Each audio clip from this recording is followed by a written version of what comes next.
para maglingkod sa iyo.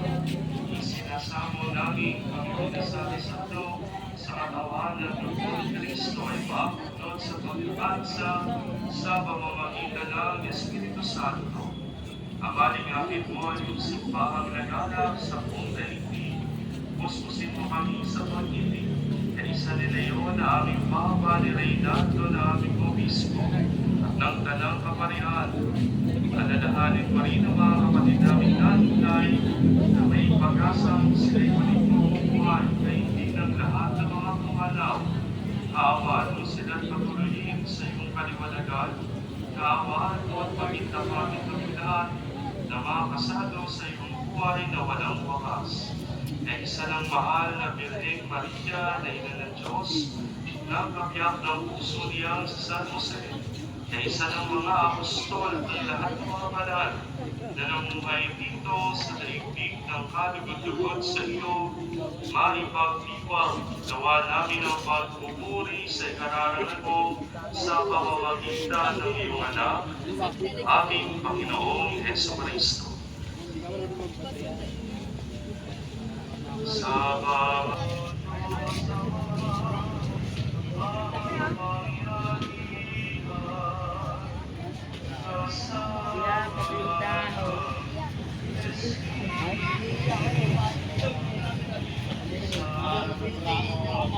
Huwag bula-bula.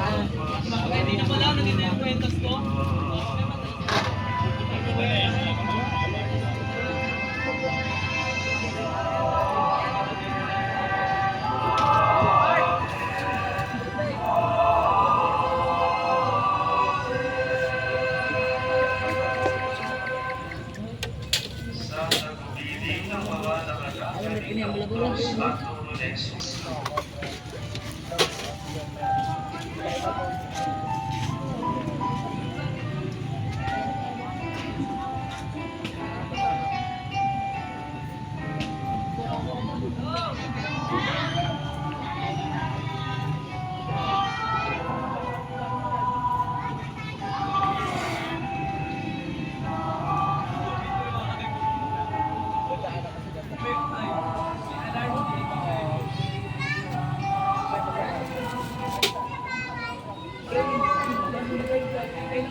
namin kamilya sa lahat ng masama, pagkalooban ng kapayapaan araw-araw, iligtas sa kasalanan at ilayo sa lahat ng kapahamakan, samantalang aming pinananabikan ang dakilang araw ng pagpapahayag ng tagapagligtas natin sa Jesucristo.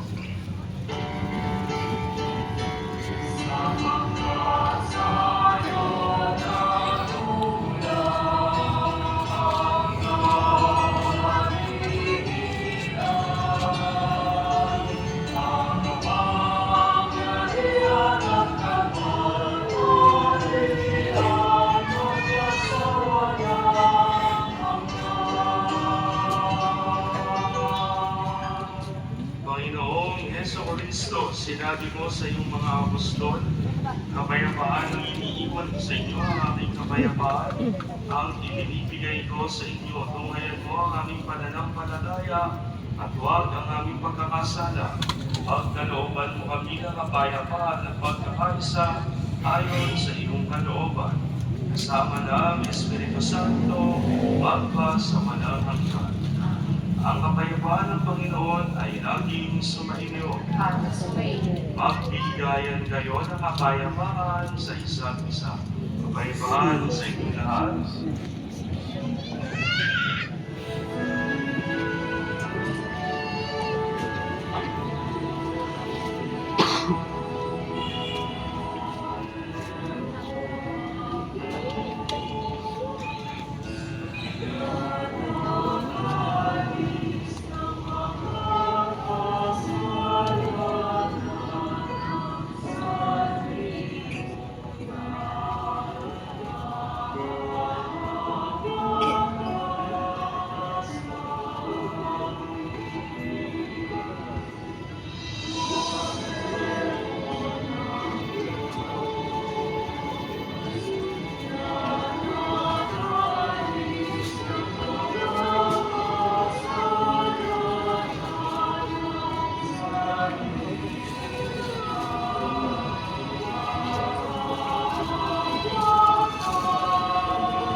Ito ang kordero ng Diyos, ito ang nag-aalis ng mga kasalanan ng sanlibutan.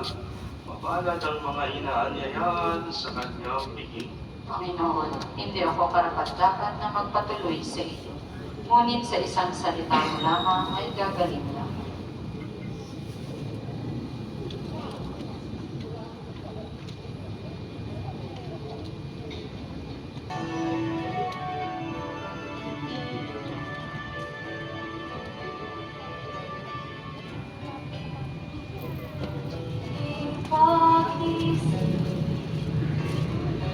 May liwanag na magiging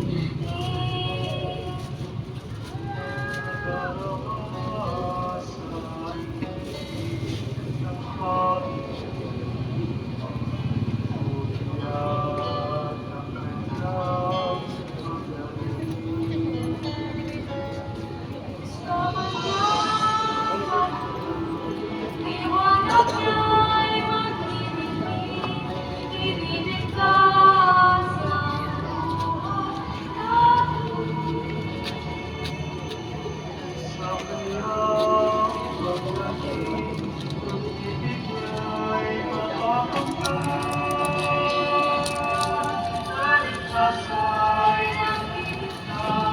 at pag-asang walang hanggan na gagalang sa kanyang pagdating.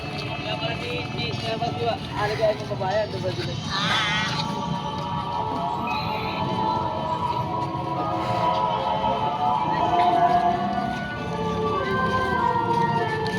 Ay, kumusta?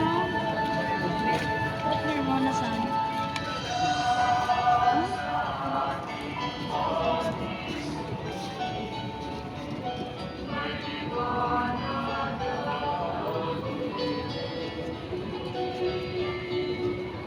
Pagkalooban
guys.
Akala ko yung nakita ko yung tao.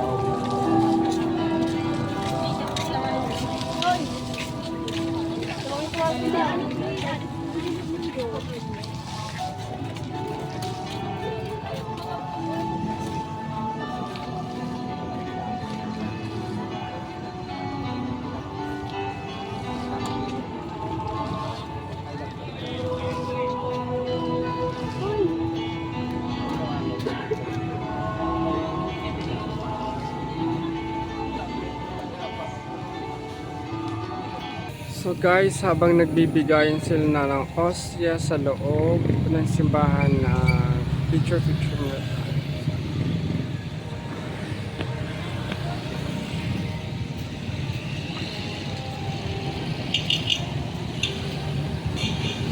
Ito yung kalagayan ng gentry pagkagabi.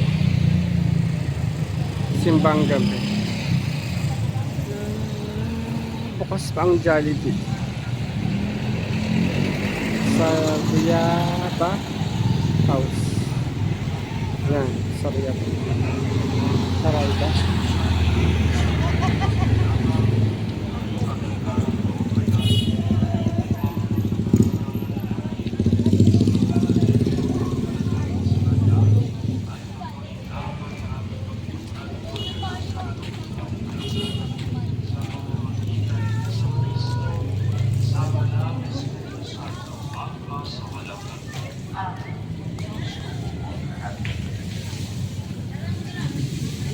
Sa mga nagnanais po na magkaroon ng kopya ng kalendaryo ng ating parokya, ang mga kapatid natin mula sa Devotos de la Virgen Maria Santísima, nariyan sa may pintuan ng ating simbahan.